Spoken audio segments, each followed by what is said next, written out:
Welcome to Brentwood.Church Online. Thank you so much for joining us. If it's your first time, click on the banner below to fill out the connection card. We'd love to follow up with you and help you on this journey of life. Today, we kick off a series, Lost Boys, Parenting a Generation Back from Neverland. We'll be hearing from our lead pastor, Jon Dupin. And honestly, working beside him for the last 6 years and being part of this church for the last 11 years, I've been able to view, watch, have a front row seat to an incredible father, someone that I can look up to and emulate as a father myself. So after we hear from him, we'll actually be able to hear from the entire Dupin family. So we hope today's launch and introduction to this series will help encourage you as a leader in your home with children, or maybe even as a leader at the workplace, in your community, or in your family. So thanks again for tuning in today. Hey Brentwood.Church, hope you guys are doing well. Today we start a brand new series called The Lost Boys, Parenting a Generation Back from Neverland. You guys are also going to get to hear from my family a little bit in today's message, and I can't wait for you to hear their side of things. But I'm ready to kick this off. I grew up on Disney movies, and one of my favorite characters was Peter Pan. Peter lived in Neverland with the Lost Boys because it was a place that they didn't have to grow up. They got to revel and they got to play all the time, which sounds like a pretty cool life, and yet it wasn't. In fact, they found themselves wanting something more. Ironically, what they wanted, what they longed for the most, was a mother and a father. And this is a similar picture of what childhood is like in today's American family. It seems like more and more children are lost in a Neverland state. Some experts even call this the Peter Pan syndrome. They have all of the advantages. In fact, advantages like no other generation before them. Education, technology, leisure time, social connections, and so much more. And yet, so many are still in perpetual dependency and this soul-level emptiness. American children are more lonely, more depressed, more anxious and confused, more negative about the future than any other generation before them. Why, though? Because many of them lack the parenting that helps them escape Neverland and to grow up wise and purposeful. For me, I've had the incredible honor of parenting 3 children towards adulthood for the past 17 years. I am not an expert, but I have certainly learned so much from all 3 of them. But also, I have had the greatest parent in the universe, and it's the same one who parents us all, and that is our Heavenly Father. Now that my kids are getting older and my daughter is getting ready to leave home, a lot of parents ask me about my experience. So the first thing that I try to help parents and future parents understand is understand what role or what season they're in. Why is that so important? Because here it is, and this is the bottom line. Parents must help their children become wise and responsible adults. And now as parents, we go through 3 major seasons with our kids. And this is big, you've got to hear this. When they are 0 to 12 years old, we are like carpenters. We are helping to build their character, to help build their core values. And this is so critical. Things like be honest, be respectful, do hard things, faith, hope, and love. We are building that into our kids, and we have to be absolutely intentional about this. We cannot let this phase go by. We cannot sleepwalk through the carpenter phase, because that leads us into the next phase, which is the coaching phase, when they hit the teen years. This is when they're in the game, but we're sort of more on the sidelines. Now we're helping them practice these things. They're making decisions in their life. They're making decisions as they go through tough times, as they go through relationships, as they deal with all of the decisions in this phase of life. We're helping them stick with those character traits and those core values that are going to serve them in adulthood. Like be honest with your friends, be honest with your teachers, be respectful to authority, do hard things, take responsibility for your life. How do you grow in your faith? How do you grow in love? How do you grow in hope in all of these things? And again, we cannot coast through this phase. It'll be tempting to do that because our kids will be a little bit more independent in this phase. They'll be doing their own thing, but we cannot coast. We cannot sleepwalk through this phase either. And finally, when they leave our home, because that's the goal. The goal is to someday say, okay, go forth into this life and live it with strength and live it with dignity and live it with purpose. We become counselors. So we go from carpenters to coaches to finally to be their counselors. And this is where we give advice. This is where we give support. And it's mostly when we're asked, right? We want our kids to ask us for this. Sometimes we'll give it to them unsolicited, but always with the intent that we want to enjoy this relationship that we have with our children as they are now adults. We will always be their parents in this phase. I will always be my children's father, but they become, as they get older, more like my friends. And that is the counseling phase. If I'm honest, a lot of parents come to me sometimes and they're asking for help and they're like, what do I need to do? What's going on with my kid? And really what has happened is they've skipped the whole carpenter phase. They've skipped the whole coaching phase with their 3-year-old or with their 13-year-old.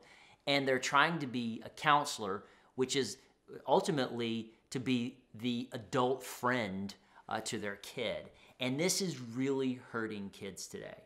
And that's what I love about the Proverbs. King Solomon, who's said to be the wisest man who ever lived, he's downloading all this parenting advice and he's downloading it to his kids.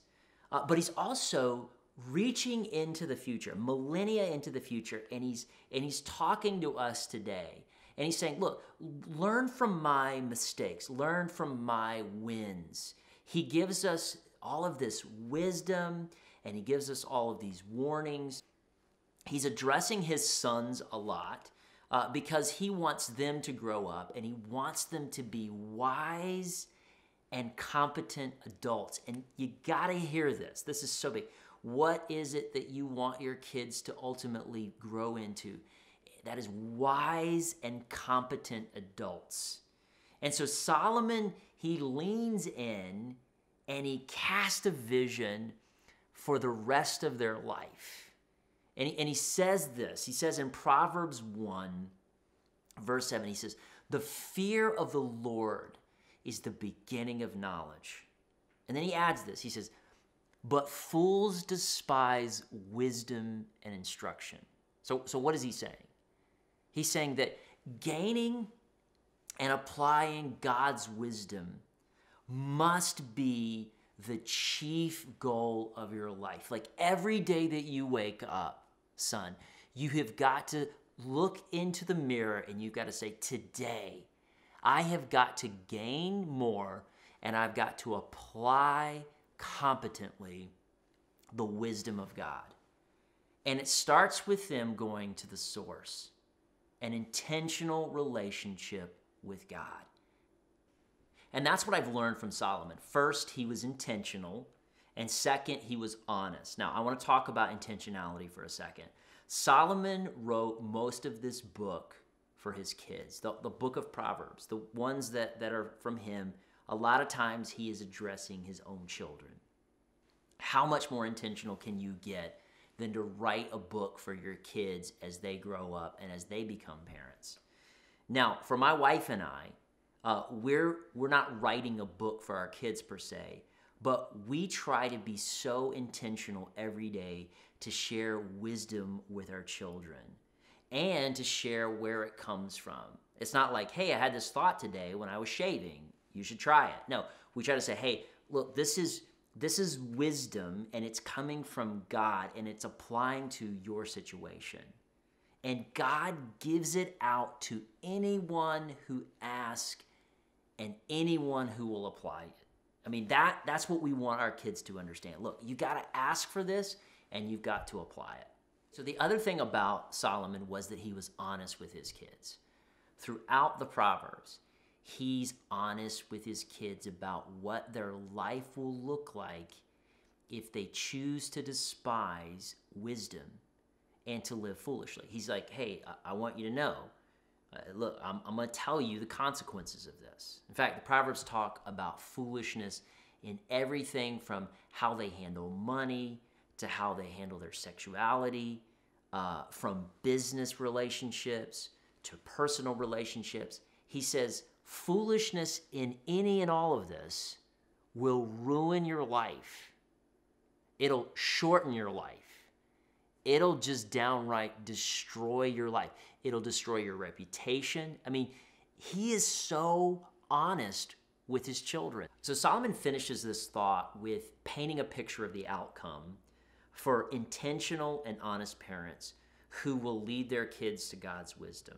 And he says in verse 8, he says, listen, my son, listen to your father's instructions and do not forsake your mother's teaching. And then he brings it home. He says, they are a garland to grace your head and a chain to adorn your neck. A garland of grace. What is that? And what's this adorning chain that he's talking about? What is the imagery that he's talking about? And this is so big.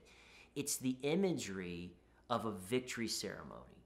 So basically, if you really want your kids to win in life, if you really want them to be successful, it's not in all of the things that our culture often tells us. You know, you got to get your kids to be the best academically. You got to get your kids to be the best athletes. You got to get your kids to be the best in whatever they're achieving in the world.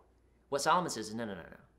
If you really want them to be on the podium and win the gold medal, introduce them to the God of the universe. Introduce them to their Heavenly Father. Like, make that the biggest goal of your life is sort of like that song in Peter Pan, like the star to the right, right? Like right over there. That's where you want to go. And then teach them his wisdom. Teach it to them intentionally and teach it to them honestly. Why? Why is this such a big deal? And it goes right back to this. Because parents must help their children become wise and responsible adults. It is the role, the biggest role that you will play in your children's life. All right, let's get more practical. One way that my wife and I build this into our parenting in the different seasons or the different phases of our kids' life is around two specific tables. And I want you to kind of imagine these tables for a second. There's the dinner table and there's the communion table.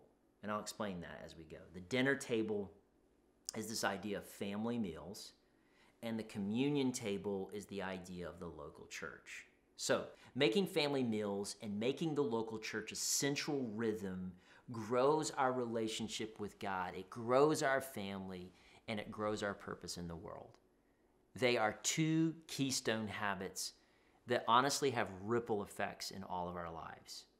Family meals, what do? They cause us to talk to each other. We start talking. We start talking about our relationships. We start talking about our emotional life. We start talking about spiritual things. We start talking about how we're feeling physically and all of these things. And it's hard. It's hard to be isolated and it's hard to be unobserved when you have this regular and intentional time with the people who love you the most, your family. And so I recommend this. Try to prioritize at least 2 or 3, and some would even say 4 nights a week with your family around a meal, around the dinner table. And we have to fight for this, especially during seasons when our kids are in sports. If we're not going to be around our literal dinner table, we're going to be around Chick-fil-A's dinner table. We're going to be around some dinner table together. The other one is this, and that's the communion table or the local church. The local church, what does it do? It allows our kids to know that they're a part of a faith community that's bigger than our family. They get to worship, they get to serve, they get to learn, they get to live their faith in real time with real people. And these are 2 tables that we try to be intentional about getting our family around all the time, every week. And I recommend it to families if they really want to win at this, if they really want to be parents who are helping their children become wise and responsible adults. Allow these two things to become keystone habits in your life. So why? Why is this important? Because again, parents must help their children become wise and responsible adults. Brentwood.Church, I am so excited about this series because there is never a time in the history of the world, especially in our culture, where we have to be so intentional about our role as parents. There is a generation that's living in Neverland, and it's time that we help bring them back to the reality and to the responsibility of being wise and responsible adults. It is the best for them. It is the best for the world. It is the best for the kingdom of God.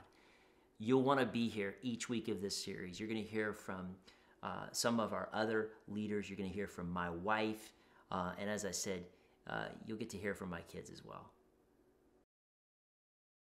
I know for Casey and I, our desire is to raise children that walk in the wisdom of God in every season, in every stage of life. But we know that it starts with us leading the way.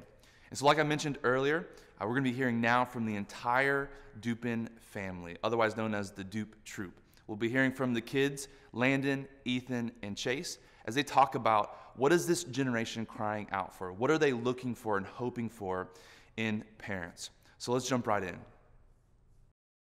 So why don't you guys share some ways that your mom and I were really intentional about teaching you character as children? I would say in the years from 5 to 6, I was considered a little demon in our household. Always angry, always. But we didn't call you that. No. Yeah, okay. They didn't call me that at all. Just clarity.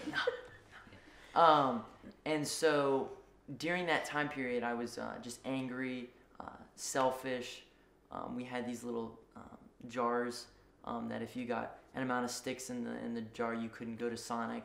And I had a lot of sticks in the jar, so that's a great illustration of how bad I was.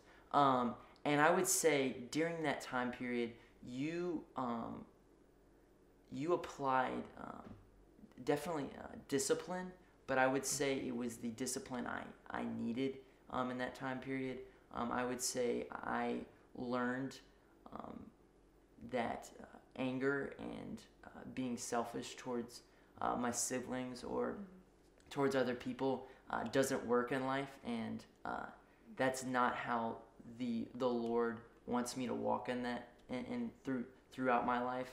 And I would say y'all definitely called that out of me at a young age, and I would say that is required at a young age. Is you've got to call out it quick, because then it just grows and it becomes a monster in the end. So What about like when you what were some times where, especially when you got into the middle school, where you felt like we were intentional with you and honest with you? Probably just how I have a lot of dreams that I want to do. I want to achieve them, and I want to be the best at them. So I think you guys really invested in me.